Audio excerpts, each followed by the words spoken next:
Room 307 खुल चुका है। फोन की स्क्रीन पर यह शब्द आते ही आर्यन के हाथ कांपने लगे। पूरा हॉस्टल अजीब तरह से शांत था, लेकिन ऊपर से फिर वही आवाज आने लगी, जैसे कोई नंगे पैर अंधेरे गलियारे में धीरे धीरे चल रहा हो। ठीक 12:17 पर आर्यन के कमरे के बाहर वाली दीवार पर दरारें पड़ने लगीं और देखते ही देखते दीवार के पीछे छिपी सीढ़ियां दिखाई देने लगी। तीसरी मंजिल, वो मंजिल जो दिन में कभी दिखाई नहीं देती थी। आर्यन कांपते हाथों से चाबी पकड़कर ऊपर जाने लगा। जैसे जैसे वो ऊपर बढ़ रहा था, हवा और ठंडी होती जा रही थी। गलियारे में पहुंचते ही उसकी टॉर्च अपने आप बंद हो गई। पूरा अंधेरा। फिर अचानक गलियारे के आखिर में एक दरवाजा दिखाई दिया। रूम 307। दरवाजे के नीचे से काला पानी बह रहा था और अंदर से किसी लड़की के रोने की आवाज आ रही थी।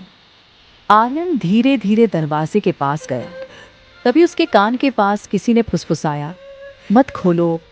आर्यन तुरंत पीछे मुड़ा, लेकिन वहां कोई नहीं था। उसकी सांसें तेज हो चुकी थी। फिर भी उसने कांपते हाथों से दरवाजा खोल दिया। दरवाजा धीरे धीरे खुला। अंदर पूरा कमरा सड़ांध से भरा हुआ था। दीवारों पर गहरे काले निशान थे, जैसे किसी ने अंदर से बाहर निकलने की कोशिश की हो। कमरे के बीच में एक पुरानी कुर्सी रखी थी और उस कुर्सी पर कोई बैठा हुआ था। लंबे काले बाल, सफेद कपड़े और सिर नीचे झुका हुआ। आर्यन डरते हुए बोला, कौन हो तुम? कुछ सेकंड तक पूरा कमरा शांत रहा। फिर वो लड़की धीरे धीरे खड़ी हुई। उसकी गर्दन अजीब तरीके से मुड़ी और फिर उसने बहुत धीमी आवाज में कहा, तुम मुझे भूल गए। आर्यन। ये आवाज सुनते ही आर्यन आर्यन का दिल रुक सा गया। ये आवाज उसे कहीं से याद थी। लड़की धीरे धीरे उसकी तरफ बढ़ने लगी। उसके लंबे बाल चेहरे पर थे। फिर अचानक कमरे की टूटी खिड़की से बिजली चमकी और एक पल के लिए उस लड़की का चेहरा दिखाई दिया। आर्यन की आंखें डर से फैल गई। रिया, उसके मुंह से अपने आप निकला।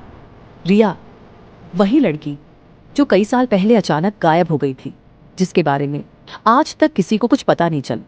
पूरा हॉस्टल मानता था कि वो कहीं भाग गई होगी, लेकिन अब वो रूम 307 के अंदर खड़ी थी।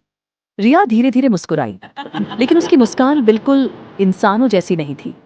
उसकी आंखों के नीचे गहरे काले निशान थे और उसकी आवाज जैसे एक साथ कई लोग बोल रहे हों। मैं कहीं गई नहीं थी, मैं यहीं थी। अचानक पूरे कमरे का तापमान और ठंडा हो गया। दीवारों पर अपने आप खरोंच के निशान बनने लगे और तभी रिया ने धीरे धीरे अपना हाथ उठाया और कमरे के सबसे अंधेरे कोने की तरफ इशारा किया। वहां अंधेरे में कोई खड़ा था, बहुत लंबा, पूरी तरह चुप, और उसकी 2 सफेद आंखें सीधे आर्यन को घूर रही थीं। रिया कांपती आवाज में बोली, आर्यन, ये मुझे जाने नहीं देता। और तभी रूम 307 का दरवाजा अपने आप बंद हो गया। धड़ाम। आखिर वो कौन था जो रिया को इतने सालों से रूम 307 में बंद करके रखा हुआ था? जानने के लिए चैनल को सब्सक्राइब जरूर करें।